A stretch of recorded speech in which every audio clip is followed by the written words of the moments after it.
Hi guys. Welcome आपका हमारे YouTube channel KVH pharma में। यह सेकंड लेक्चर है मेडिसिनल केमिस्ट्री का, first unit introduction to medicinal chemistry. First video के अंदर हमने डिस्कस किया था इंट्रोडक्शन टू मेडिसिनल केमिस्ट्री। अब इस वीडियो के अंदर हम डिस्कस करेंगे history and development of medicinal chemistry. Medicinal chemistry का क्या इतिहास रहा है और कैसे डेवलप हुआ है इसका, तो इस चीज़ को हम इस वीडियो के अंदर डिस्कस करेंगे। तो इस वीडियो के अंदर यदि आपको नोट्स की ज़रूरत है तो सीधा आप बुक में से पढ़िएगा और इसको समझना ज़्यादा है, क्योंकि इसके अंदर सिर्फ बातें, इतिहास है, कहानी है। तो यदि आपके पास नहीं है तो मैं कमेंट बॉक्स में जाके कमेंट कर दीजिएगा, मैं आपको इसका जो PDF बना के आपको सेंड कर दूँगा। तो इसका हिस्ट्री स्टार्ट करते हैं। इससे पहले यदि आपने अभी तक चैनल को सब्सक्राइब नहीं किया है तो चैनल को सब्सक्राइब कीजिए और बेल आइकन प्रेस कीजिए। तो मेडिसिनल केमिस्ट्री की हिस्ट्री बहुत हज़ारों साल पहले से स्टार्ट हुई थी। जब लोगों के पास कोई दवाइयाँ नहीं हुआ करती थी तो भी लोग ट्रीटमेंट करते थे, तो भी डिजीज़ेज हुआ करती थी, लेकिन लोग अपनी जो बीमारियाँ थी उनका इलाज करते थे।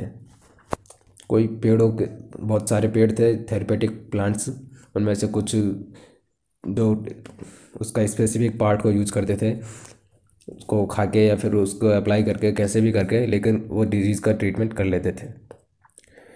तो इसी तरह से जो मेडिसिनल केमिस्ट्री है उसका फादर हम कह सकते हैं कि चाइना था। चाइना के अंदर एक एम्परर था, किंग था सेन, जिसका नाम था सेन। उसको वो उसने एग्रीकल्चर का भी स्टार्ट किया था चाइना के अंदर। वो एक क्रांतिकारी किंग था, तो उसको एग्रीकल्चर का ही फादर कहते हैं चाइना के अंदर। उसी ने एग्रीकल्चर स्टार्ट किया था और उसी ने एक फार्माकोपिया डेवलप किया था।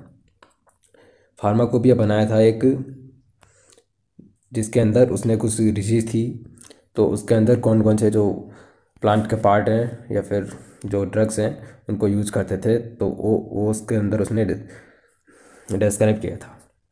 तो उसके अंदर उसने बताया था कि एक डिसेंट्री और डायरिया डिजीज़ है, उसको चेलमोग्रो फ्रूट है, उसको लगाते हैं डिसेंट्री के अंदर या डायरिया के अंदर, उसको खाते हैं।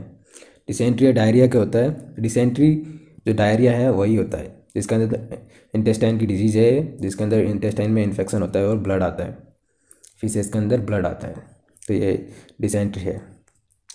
दूसरा बताया था इमिटाइन। इमिटाइन पेकेचुना के रूट से मिलता है और इसको एमेवाइसिस के अंदर यूज करते हैं।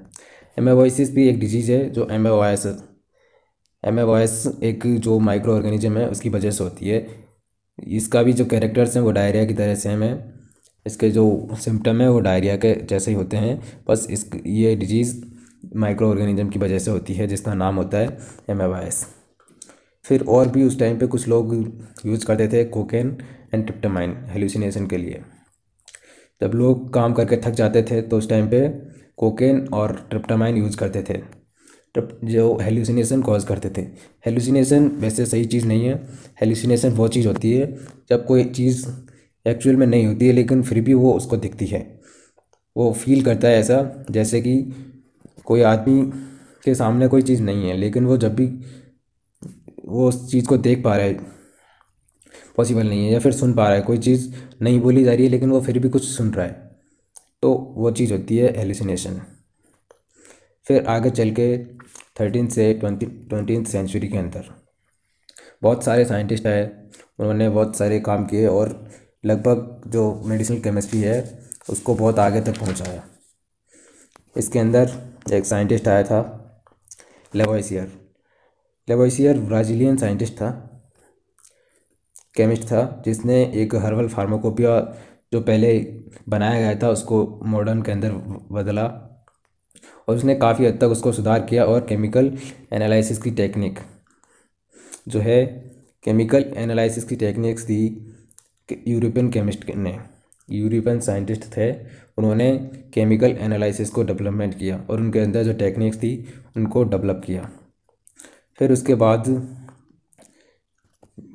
भी कुछ साइंटिस्ट आए, उन्होंने फार्माकोग्नोसी को डेवलप किया।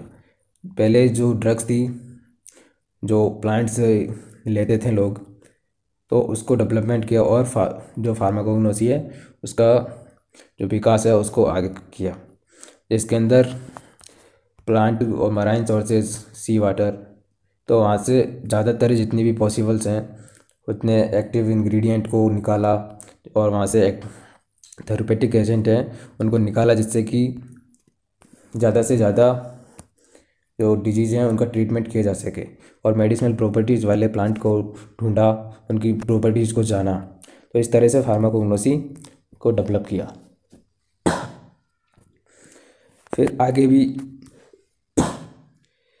सिंथेसिस किया था, कुछ साइंटिस्ट आए, उन्होंने सिंथेसाइज किया था कीमोथेरेपेटिक एजेंट को। कीमोथेरेपेटिक एजेंट जैसे कि प्रोटॉन सेल। अब एक साइंटिस्ट था कॉलवे आया था 1845 के अंदर, उसने सिंथेसिस किया था एसिटिक एसिड का। एसिटिक एसिड को उसने सिंथेसाइज किया था।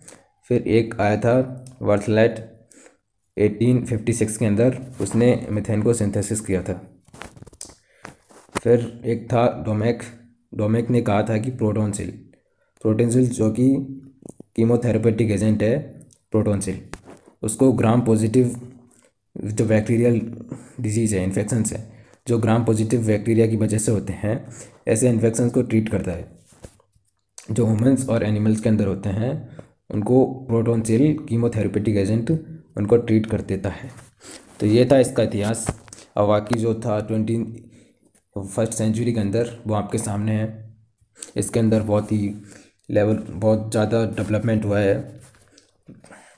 इसके अंदर बेटर फॉर्म के अंदर मेडिसिन्स को फॉर्म किए जाने लगा है। रिसर्च भी बहुत आगे पहुंच चुकी है, बहुत हाई एफिशिएंसी की लेबोरेटरीज डेवलप हुई है।